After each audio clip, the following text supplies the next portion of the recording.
برفت وست هاتم ها نبو از کیف بوم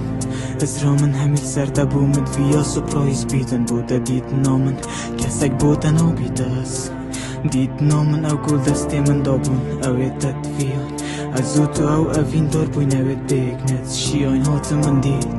سپرایز تبوینست چه بو جان همیل پیش جاوید تبوینست تمام اوید تو دگل از نبوم بیجکیه درو بوده اشتی هر جار بود نو پیشکیه خودی درست بو من بیجه و چیه چید بید دودگل تو کس عاشق بی و ما چید بید دمه برفته و تادی مدگوت هنده خوشینین من هندیتن و من زانی همی خوشید خوشنینش سر خوبی ندار ایدی تو وکی جاران بی تمام دمت خوش بوده جان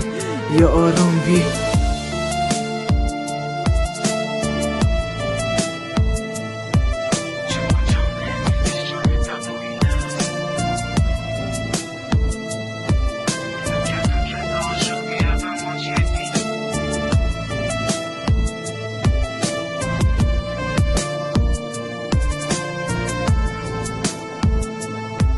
تو آرام بوی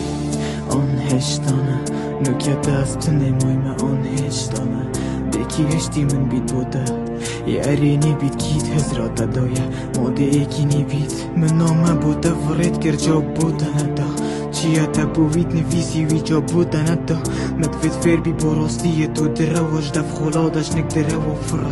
نفراستی داد و داده خود دمه تو را از دو مسجف ریگم اگر بست راستی بود با مایاش و داج ریگم اینه من هین پیک فتیتن ما جاوت من دروینن من تو دوی بودت مرم یعنی اوه درونینن مادم تند ویام بودا گیری بر سینگی من هر دانا ما از وریگم بله سینگی من یعنی خوب دروجی سین خوی بودا نورماله کاچ سین دا بو من نخوب و بدینا سینگی من